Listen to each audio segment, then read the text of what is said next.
खेमू राजा अपने जीवन में बहुत परेशान थे।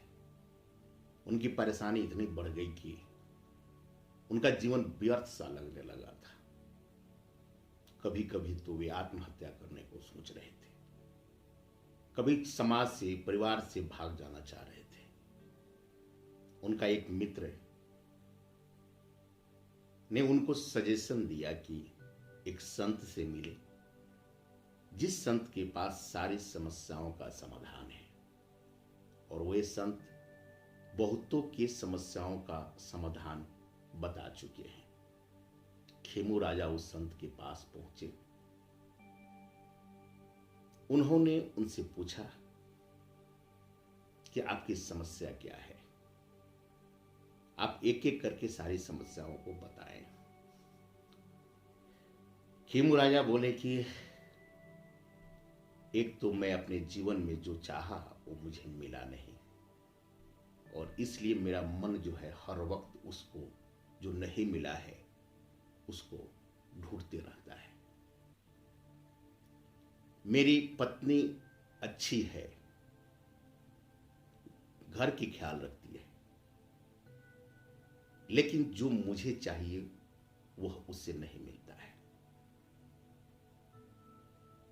वह कभी कभी बदतमीजी भी कर देती है। जीवन व्यर्थ सा लगता है। मेरे बच्चे अच्छे हैं, परंतु वे कभी कभी बदतमीजी कर देते हैं, जिससे लगता है कि मेरा जीवन व्यर्थ सा लगता है। कुछ पड़ोसी अच्छे हैं, कुछ पड़ोसी इतने बुरे हैं कि दिल करता है कि मैं उस जगह को छोड़कर कहीं चला जाऊं।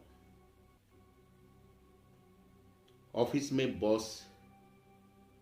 कुछ बॉस लोग अच्छे हैं, कुछ इतने बेकार हैं कि नौकरी छोड़ देने को दिल करता है।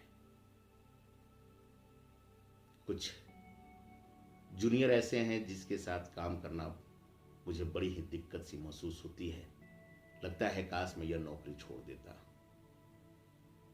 जीवन में कहीं न कहीं इतनी परेशानी है कि जीवन का हमारा अर्थ ही बेकार हो गया है। मैं तो चाहता हूं कि अब यह जीवन समाप्त कर दूं, क्योंकि मेरे लिए जीवन बेकार है, कहीं भी आनंद नहीं है। मेरी समस्याओं का समाधान बताया जाए। संत सुनते रहे। खेमू राजा बार बार प्रश्न पूछते रहे। संत कुछ बोल नहीं रहे थे। खेमू राजा ने बोला कि मुझे तो बताया गया था कि आपके पास सारी समस्याओं का समाधान है, लेकिन आप तो मेरी समस्या का समाधान नहीं बता रहे। संत बोले, आपने अभी तक अपनी कोई समस्या नहीं बताया, तो मैं समाधान क्या बताऊं। खेमू राजा आश्चर्यचकित हो गए। वे बोले कि अभी तक तो मैं अपनी सारी समस्या बता रहा था। संत बोले, यह तो समस्या है ही नहीं।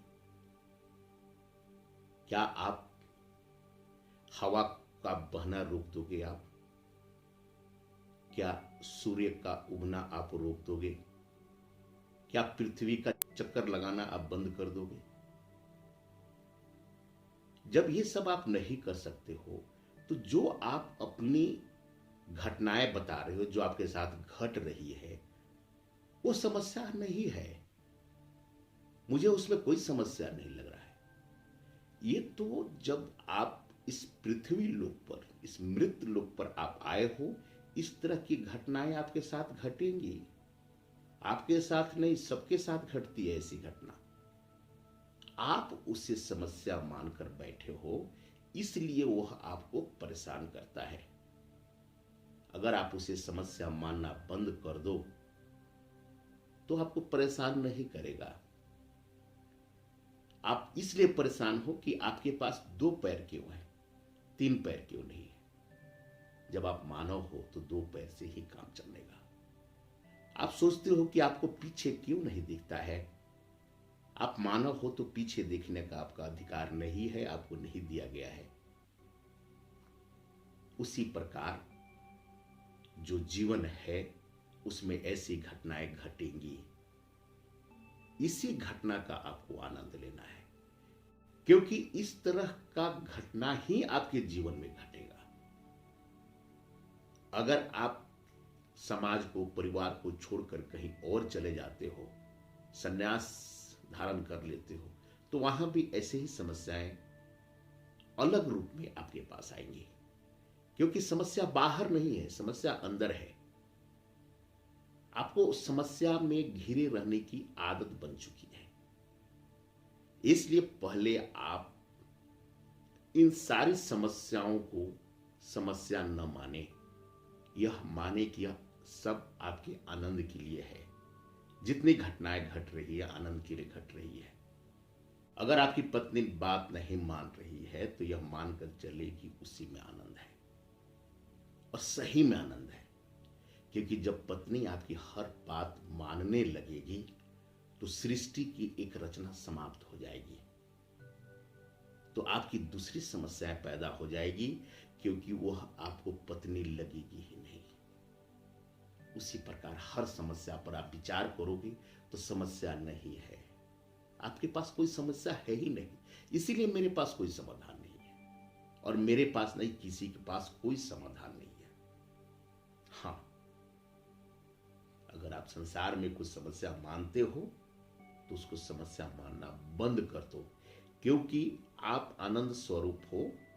इस जीवन में आप, जो परमात्मा ने आपको भेजा है, किसी समस्या में नहीं भेजा है, आपको आनंद लेने के लिए भेजा है। इसलिए जो भी घटना घटती है उसमें आनंद लीजिए, आनंद लीजिए, समस्या अपने आप समाप्त हो जाएगी। एक छोटे कुएं का पानी आप पीते हैं तो आपको वही खट्टा या मीठा लगता है, और उसी के इर्द गिर्द आप घूमते रहते हैं। जब आप बड़े कुएं का पानी पिएंगे, आनंद के कुएं का पानी पिएंगे, तो छोटा कुआं स्वतः महत्वहीन हो जाएगा। आप समस्याओं को न हटाएं, आप आनंद को प्राप्त करें, समस्या अपने आप महत्वहीन हो जाएगा और जीवन आपका परम आनंद